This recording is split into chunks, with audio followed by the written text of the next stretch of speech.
A lot of people think self-love is just people who are full of themselves. And that's not the case at all. It's two completely separate things. You know, you can do it in a negative way if you want. That would be somebody that's full of themselves.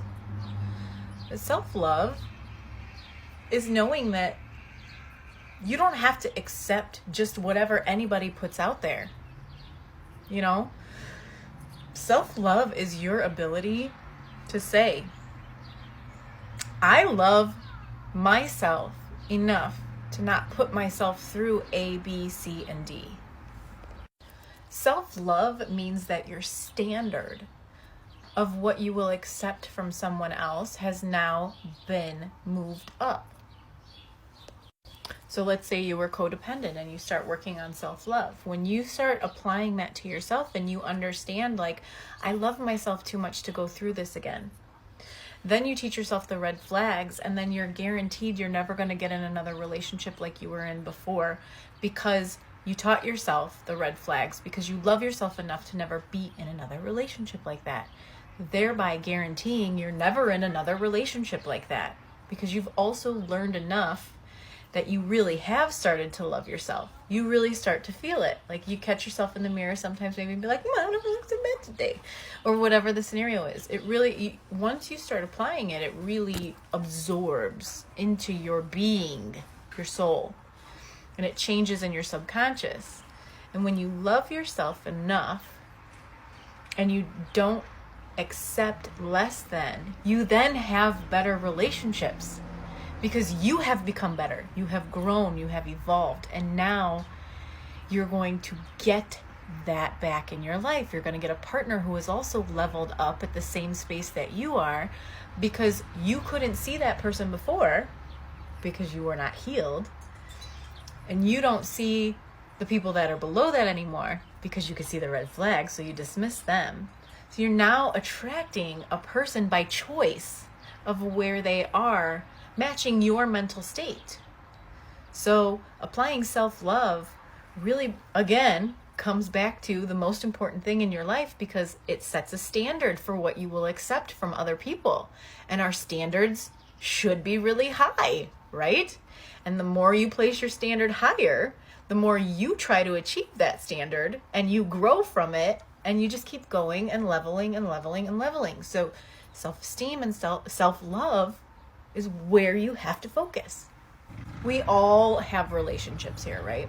Like, we all do. It may not just be a spouse or someone that you date, but we all have parents or family or people that we work with or whatever. We on earth, we have relationships. If your self-love is not like up at the top, you're going to accept whatever comes your way, because you don't have enough love internally to say, I have very strict boundaries. These are the boundaries for my mental health. These are the boundaries for my body. These are my boundaries for what I will allow you to do in my life. Whatever they may be.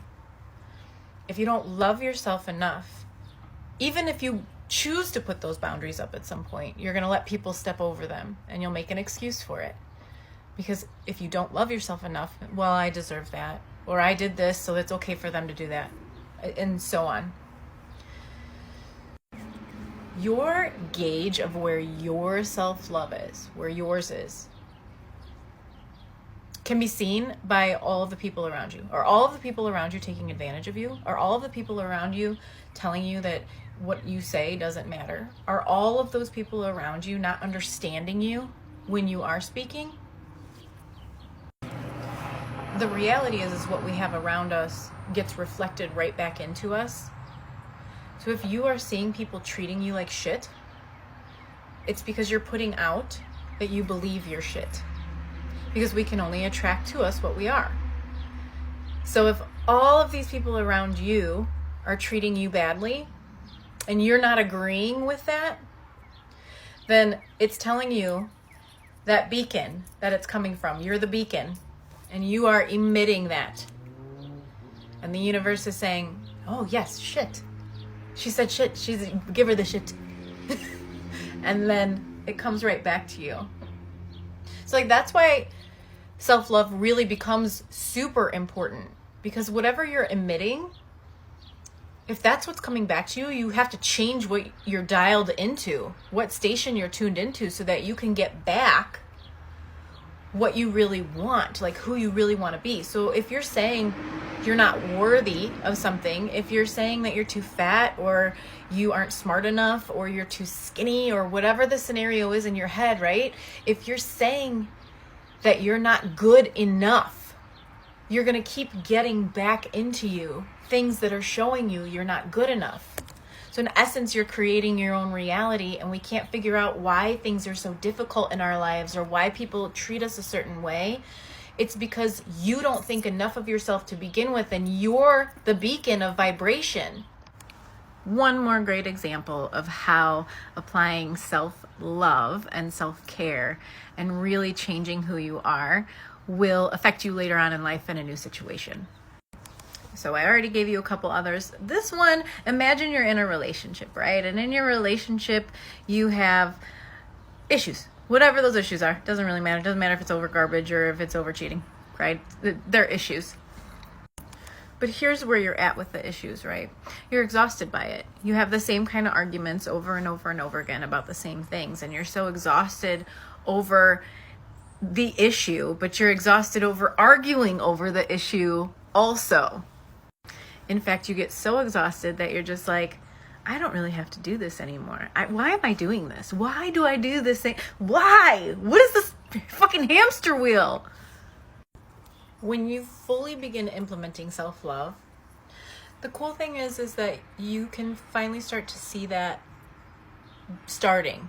You know, like you can see the beginning of those fights coming on, and you can recognize it. And instead of engaging inside that fight, instead of trying to prove that you're right, or what you think is right, or what happened was this, you love yourself so much that you're like, I prefer to give myself calmness. I prefer to give myself peace. I prefer to be happy instead of engage in this, which is also an old cycle for you. So you're breaking your cycle so that it's almost guaranteed you'll never go back to that, right? But the beauty is you don't have any hangover effects from it, you know? I'm sure there's times where you've been able to walk away from a situation that you didn't want to engage in and be like, you know, I'm not going to fight about this. That's cool. But self-love is being able to walk away from that and also not have any hangover of like, I should have done this. I should have said this. I should have blah, blah, blah, blah, blah. Whatever that is. Like you don't have the recurring rise of anger that can trail long-term when you don't love yourself. Because at some point you'll get angry and then you'll feel like you have to defend yourself, and it moves in your mind. It moves from one emotion to another. So self-love will give you the ability to say those things and to also say, I'm going to walk away from this just because you're ridiculous. There's nothing else but just ridiculousness to this. And then you can just go and enjoy a movie, and it's not stuck in your head, circling around there, causing more trauma for you for later. So self-love really is the key to enjoying life. Sometimes when we're talking about self-care, I think it's easier just to give you blatant examples of how things would look differently if you did care for yourself and you did love yourself more, because that gives you more motivation sometimes to actually make changes. And here is an example for you. In my family, I've typically always had to be the one to take care of everybody, especially when they're ill. And my sister never showed up, and that's fine. I did a lot of therapy and understood that she couldn't. She didn't have the capacity. So never brought it up, have never said a word, okay?